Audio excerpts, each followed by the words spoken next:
সেই তাকওয়া ভিতরে অর্জন করতে হবে। আল্লাহ পাক রব্বুল আলামিন বলেন, আল্লাযী খালাকাল মাউতা ওয়াল হায়াতা লিয়াবলুয়াকুম আইয়ুকুম আহসানু আমালা। আল্লাহ পাক রব্বুল আলামিন বলেন, আপনাকে মূল্যবান হায়াত দিলাম, হায়াত, এই মূল্যবান হায়াত তোমাকে দিয়েছি, মূল্যবান হায়াত কোন কাজে ব্যয় করছো? আল্লাযী খালাকাল মাউতা ওয়াল হায়াতা লিয়াবলুয়াকুম আইয়ুকুম আহসানু আমালা। হায়াত এবং মওতের মধ্যখানে আপনার সময়টার মধ্যে আহসানু আমালা, আমল করতে বলছেন, অল্প আমল করেন। হায়াতের জিন্দেগির মধ্যে যদি কোনো গুনাহ না থাকে, যদি নেক আমল অল্প থাকে, তার জন্য আল্লাহ তাআলার জান্নাত আমার জন্য হয়ে যাবে। আমার হায়াতের জিন্দেগির মধ্যে কোনো গুনাহ নাই, আমার হায়াতের জিন্দেগির মধ্যে কোনো গুনাহ করি নাই, কিন্তু অল্প আমল আছে, অল্প নেক আমল আছে। ওই অল্প নেক আমল আল্লাহর রাসূল বলেন নাজাতের জন্য যথেষ্ট।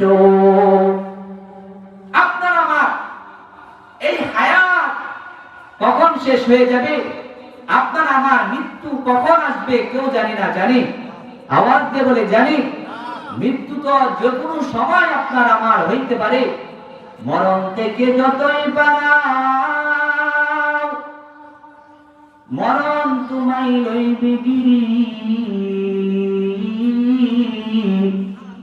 যদিও সুদূর আকাশ পানে, পালাও সেটাই লাগাই সিঁড়ি। যদিও সুদূর আকাশ পানে, পালাও সেটাই লাগাই সিঁড়ি। মরণ থেকে কেউ বাঁচতে পারবে না।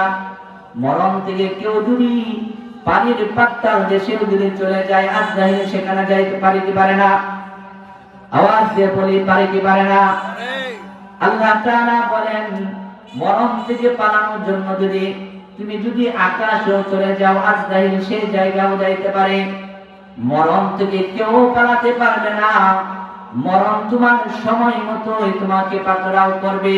কিন্তু সেই মরণটা যদি ইমানের হালতে হয়, সেই মরণটা যদি নেক অবস্থা হয়, সাজদার হালতে হয়, তাহলে আপনার আমার ভাগ্যবান একটা মৃত্যু দুনিয়ার জমিনে হবে।